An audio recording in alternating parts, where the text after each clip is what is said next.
इससे भी एक बड़ी खबर है जो इस वक्त की शायद ब्रेकिंग न्यूज़ हो। जब आप ये व्लॉग सुन रहे हो तो आपको उस हवाले से पता चलना शुरू हो जाएगा।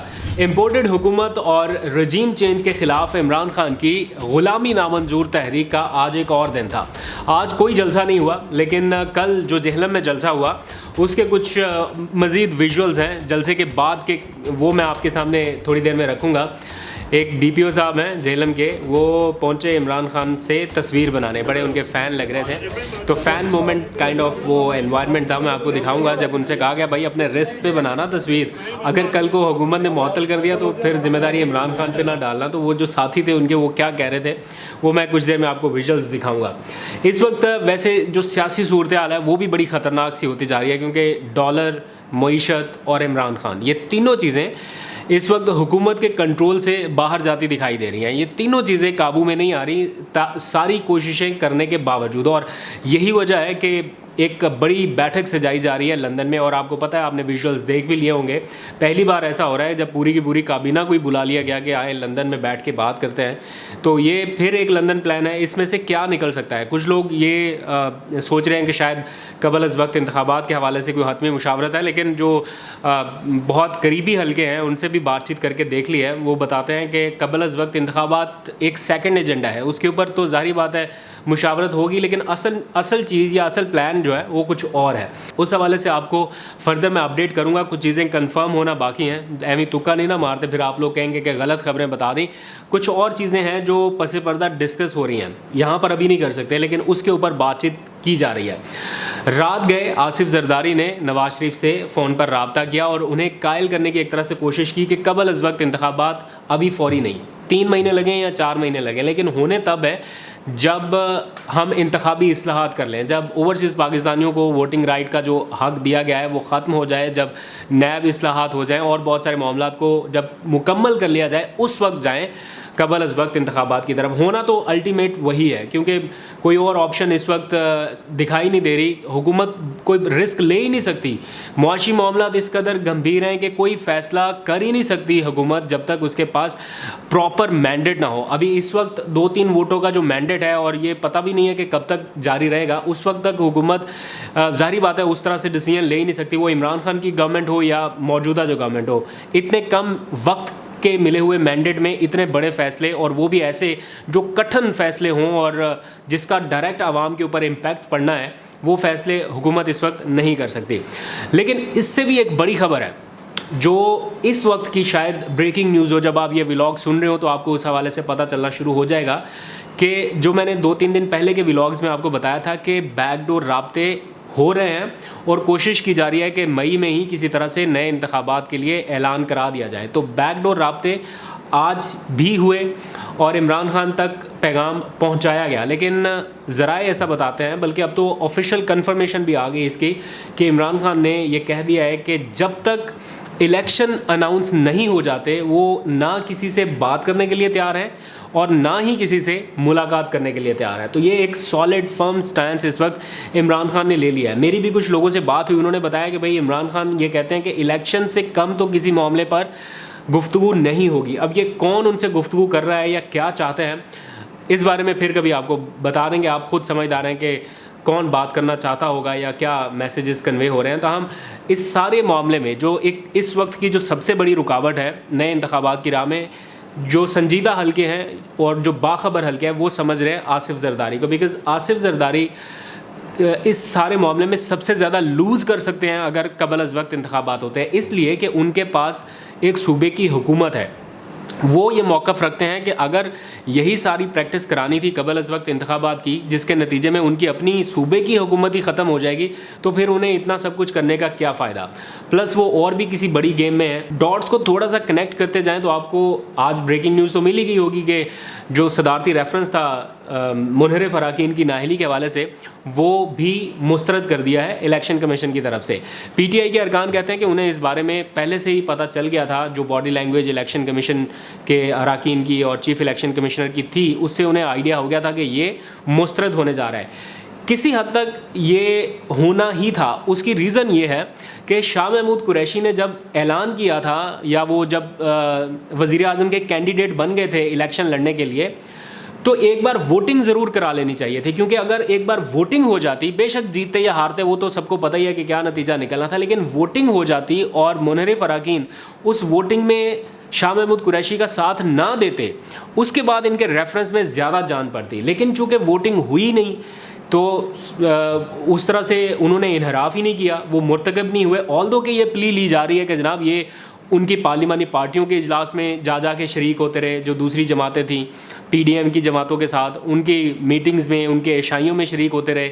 जो उस वक्त की हुकूमत थी इमरान खान की, उसके ख़िलाफ़ ये पूरी पॉलिसी बनाते रहे, उनके ख़िलाफ़ बयानात देते रहे और वाज़े तौर पर मीडिया में आकर कहा कि हम इमरान खान का साथ नहीं देंगे। लेकिन बाय द एंड वो जुर्म कमिट नहीं हुआ जिसकी बुनियाद पर इनको नाअहल करार दिया जाता। तो अभी एट द मोमेंट जो कौमी असम्बली के अरकान हैं वो तो इलेक्शन कमीशन ने कह दिया कि वो नहीं नाअहल हो सकते, वो बच गए। लेकिन जो पंजाब की सूरत हाल है वो जूं की तू बरकरार है और उस पर चूँकि वो जुर्म कमिट भी हुआ है तो उसकी जो नाअहली है वो काफ़ी हद तक क्लियर और एविडेंट लग रही है। और 13 मई को उसका इलेक्शन कमीशन फैसला कर देगा तो ऐसा लग रहा है कि वो तमाम अरकान नाअहल हो सकते हैं। लेकिन उसमें जैसे ही उनकी नाअहली का इलेक्शन कमीशन फैसला सुनाएगा मुमकिना तौर पर, तो फिर ऑप्शन क्या होगा कि ये लोग चले जाएंगे सुप्रीम कोर्ट में और सुप्रीम कोर्ट से स्टे ऑर्डर लेने की कोशिश करेंगे। अगर स्टे ऑर्डर मिल गया तो उस सूरत में हमजा शहबाज कायम दायम रहेंगे अपने ओहदे पर और वो इसी तरह मामला चलाते रहेंगे। लेकिन अगर सुप्रीम कोर्ट ने भी उड़ा दिया तो उस सूरत में फिर मामला जाएगा कबल अज़ वक्त इंतखाबात की तरफ, जब जरदारी और नवाज शरीफ के हाथ से मामला निकलने लगेगा। क्योंकि सबसे बड़े सूबे में वो लोग ही नहीं बाकी बचेंगे जो हुकूमत बना सकें, वो मेजॉरिटी रहेगी नहीं, ना पीटीआई के पास, ना नून लीग के पास, ना किसी और जमात के पास। तो यहाँ पर तो हुकूमत ख़त्म हो गई। साथ ही केपी असम्बली डिज़ोल्व होगी, 2 सूबों की हुकूमत ख़त्म, साथ ही 126 अरकान का इस्तीफ़ा कौमी असम्बली से। तो ये सारा जो मिल मिला के फिर माहौल बनाएगा नए इंतखाबात के हवाले से। इसीलिए इमरान खान भी काफ़ी कॉन्फिडेंट नज़र आ रहे हैं और आज उन्होंने अपना एक पीटीआई का इलेक्शन एनालिसिस सेल कायम किया है जो ये तयन करेगा कि कौन से हलके में किस उम्मीदवार का वोट बैंक ज़्यादा है या कौन से हलके में कौन सा उम्मीदवार उतारा जाना चाहिए। मुख्तलिफ सूबों में जो पार्लिमानी बोर्ड हैं वो उसके मेंबरान भी शामिल किए गए हैं और साथ ही असद उमर भी इसको देखेंगे। रियाज फतेहाना की सरबराही में ये कमीशन माफ़ कीजिएगा कमेटी जो है वो कायम की गई है। इलेक्शन एनालिसिस सेल इसको एक तरह से नाम दिया गया है जो तयन करेगा उम्मीदवारों के हवाले से। तो ये भी एक अच्छी मूव है पीटीआई की तरफ से।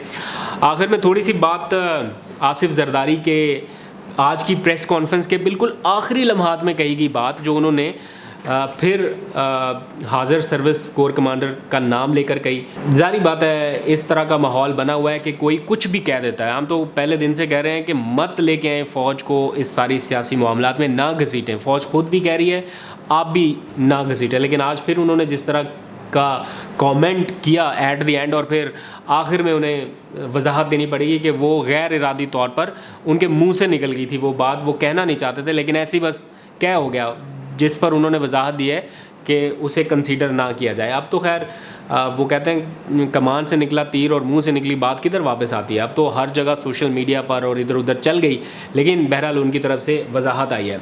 कल मेरे से किसी ने पूछा कि कौमी असम्बली में करारदाद पेश की गई इमरान खान के ख़िलाफ़, साबिक़ वज़ीर आज़म जो हैं उनके ख़िलाफ़ फ़ौज मुखालिफ बयान के ऊपर, और वो करारदाद मंजूर की गई। और आज सदर मुमलिकत डॉक्टर आरिफ अलवी के हवाले से भी एक करारदाद पेश की गई, मंजूर की गई। तो किसी ने पूछा कि आपका इसके ऊपर क्या टेक है, तो मैं ये समझता हूँ कि फ़िलहाल ये माहौल जो है वो कौमी असम्बली का दिखाई नहीं दे रहा।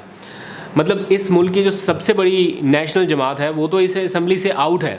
तो ये कौमी असम्बली तो एक तरह से ना हुई, ये तो पीडीएम की असम्बली हुई जिसमें सारी पीडीएम जमातें हैं या इक्का दुक्का एक आध 2-3 मेंबरान पर मुश्तमिल जो अपोजिशन के लोग हैं जैसे जीडीए की जमात है वो मौजूद हैं। तो कौमी असम्बली की रौनकें तो तब बहाल होनी है जब इस मुल्क की सबसे बड़ी अपोजिशन जमात जो इस वक्त ही है या कल की जो हुक्मरान जमात है वो वापस ऐवान में आएगी। तो उसके लिए एक ही रास्ता है, इलेक्शन कराएं। अगर कौमी असम्बली में ये सारी रौनकें बहाल करनी है, जमहूरियत का मामला बहाल करना है, तो कबल अज़ वक्त इंतखाबात इस वक्त कराने ही कराने हैं। सारे लोग, ख्वाजा आसिफ समेत, उनका भी आज आपने बयान देख लिया कि कबल अज़ वक्त इंतखाबात हो सकते हैं। तो फिर अगर हो सकते हैं तो इसमें देर किस चीज़ की है? जान छुड़ाएं। अपनी भी और इस मुल्क को इस क्योस जैसी सूरत हाल से निकालें। ये हर रोज़ का जो डॉलर का ऊपर जाना है या स्टॉक एक्सचेंज में इतनी ज़्यादा मंदी हो जाना, ये पाकिस्तान के मुफाद में नहीं है। आपका नारा है कि जनाब मईशत तबाह हो गई, हम उसे ठीक करने आए हैं, लेकिन आपके होते हुए भी मामलात ठीक नहीं हो रहे। एक बेयकीनी की, गैर यकीनी की जो सूरत हाल है वो हर लम्हा पाकिस्तान पर भारी पड़ रही है। तो पाकिस्तान के सेक के लिए आप सारे लोग मिलके कबल अज़ वक्त इंतखाबात की तरफ जाएं। इसके अलावा और कोई ऑप्शन नहीं है, बिकॉज़ इस मुल्क की सबसे बड़ी पार्टी को जिस तरह से कॉर्नर करने की कोशिश की जा रही है वो आवाम में मज़ीद बेचैनी पैदा कर रही है। और जब अवामी सतह पर इतनी ज़्यादा बेचैनी है तो सरमायाकारों का एतमाद कहाँ से बहाल होगा, कौन करेगा सरमायाकारी। और स्टॉक एक्सचेंज में जो आए रोज़ मंदी और एक दिन में सरमायाकारों के अरबों रुपए डूब रहे हैं, उसका कौन हिसाब देगा? कोई भी जवाबदेह होने की पोजीशन में नहीं है। लेकिन बाय द एंड ये मुल्क हमारा है और मैं कहता हूँ बेशक पीटीआई को अपोजिशन में बैठना पड़े आइंदा इंतखाबात के बाद, इलेक्शन हारती है जीतती है जो भी है, but at the moment election इस मुल्क की ज़रूरत है और होने चाहिए। इस सिलसिले में तमाम आइनी इदारों को अपना अपना किरदार अदा करना चाहिए। जाने से पहले वो डीपीओ जेहलम की वो वीडियो जो मैंने कहा था कि मैं आपको दिखाऊंगा, ये खूबसूरत से मनाज़र ज़रा देखे हैं तो मुख्तसर से लेकिन दिलचस्प मनाज़र हैं। जब इमरान खान जेहलम जलसा करके वापस निकले खाने के लिए, तो खाने के बाद जब निकलने वाले थे तो डीपीओ साहब ने फरमाइश की कि वो तस्वीर बनाना चाहते हैं इमरान खान के साथ। तो वो जब बना रहे थे तो साथियों ने कहा कि अगर आप इस वजह से मुअत्तल हो गए तो फिर हमें ना कहिएगा। लेकिन खैर वो हंसते खेलते उन्होंने तस्वीर बनाई और फिर इमरान खान साहब भी निकल गए। और फिर जब बाहर निकले तो आवाम का जो रिएक्शन था वो भी आपने देख ही लिया।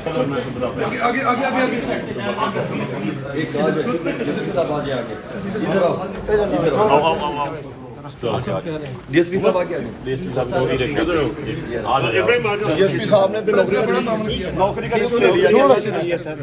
ये है ना इनका बंदा, इब्राहिम अच्छा आदमी है सर हमारा। अब आप मौतल हो जाए हमारा चलो नीचे नीचे चलो।